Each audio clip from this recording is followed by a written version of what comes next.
1, 2, 3, 4, 5.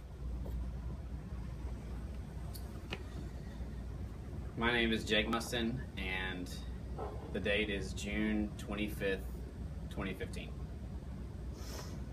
Only 8 years ago today, the United States faced the most severe financial crisis since the Great Depression, with fiscal losses totaling around $22 trillion.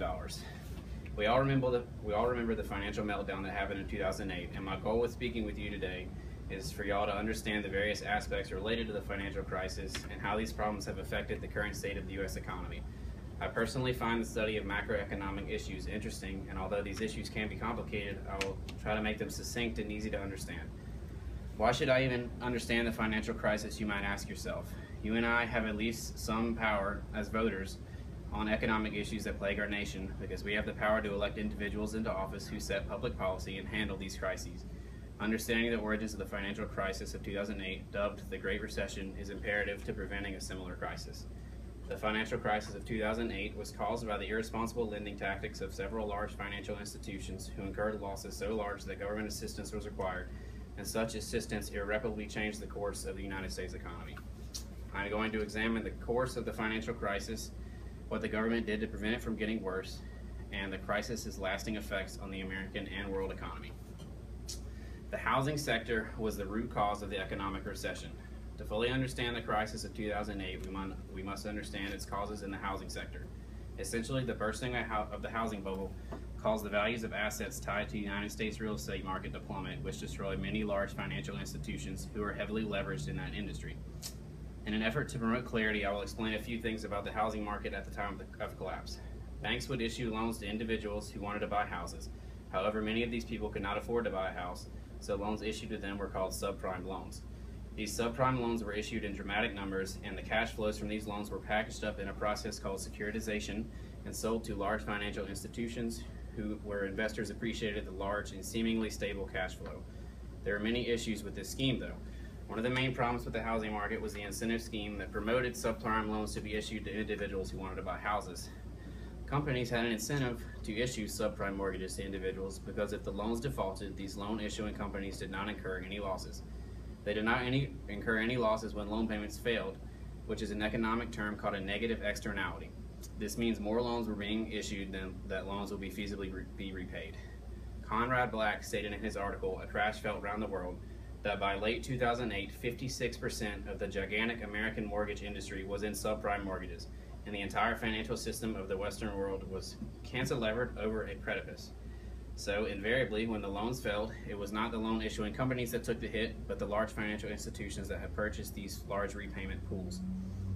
Despite these foolish and greedy tactics, there was an incredible amount of deregulation in the housing industry, which allowed many large financial institutions to heavily leverage their aggressive growth assets in the housing market.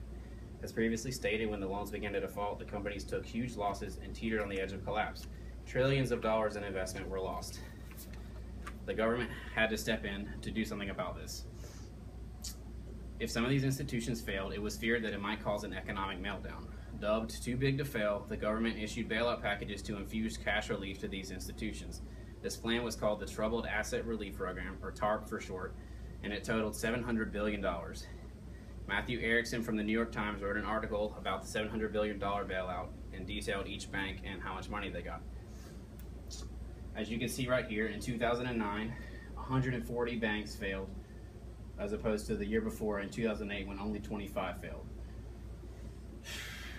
Also, the government in 2009 expenditures increased dramatically and haven't stopped since, because they've had to continue to bail out banks in the time of the crisis. The government bailed out AIG Insurance and Merrill Lynch investment firm during the crisis. These two companies were perceived as being too large to fail. However, Lehman Brothers Investment Company was allowed to fail, almost as a test to see what would happen. The ripple effect throughout the economy caused many people to run to the banks and pull out their investments. So after Lehman Brothers, most large firms were either bought or bailed out and not allowed to completely collapse.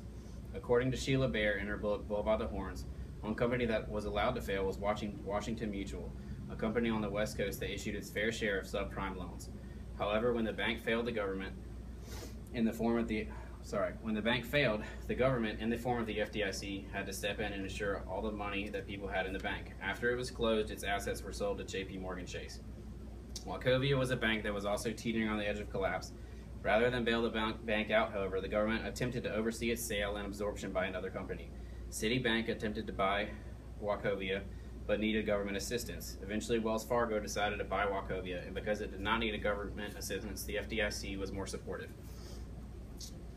Moving forward from these government interventions, leaders in the American government learned a few lessons about preventing future crises. The government interventions in the aftermath of the financial crisis caused the landscape of the American economy to drastically change. The Federal Reserve, the United States Central Bank, realized that it is extremely important in the times of financial crisis and that it must have a clear mandate as what it is trying to accomplish. In the United States, the Fed usually likes to keep price level low throughout the economy. Home ownership has also declined dramatically since the financial crisis, and more people than ever are renting, and sales in the housing market have not rebounded. Since the time of the crisis, unemployment has been very high and slow to rebound. This can be explained by the mandate of the Fed, as I previously stated. To keep the price level low, they must trade off for a high level of unemployment. A common law in economics is the inverse relationship between unemployment and price level. If the price level is kept artificially low, then unemployment is usually high. This is a concept called the Phillips curve. You can see on this graph here that in 2008, the unemployment rate spiked to about a little over 10%, and it hasn't rebounded since. In review, the housing bubble burst caused a financial meltdown because large financial institutions were heavily leveraged in the housing market. When these institutions got into fiscal trouble, the United States government stepped in and bailed them out with a $700 billion buyout package. After the crisis, the housing market has never rebounded and unemployment is still high in relation to pre-recession levels. Moving forward, it is important to remember that to invest in sectors that are stable and not rapidly growing, because such growth can indicate a bubble, and once it pops, investors lose a lot of money. Thankfully, economists and the government were able to quickly act to prevent a complete financial system meltdown, and moving forward, they will be even more equipped to handle the next one.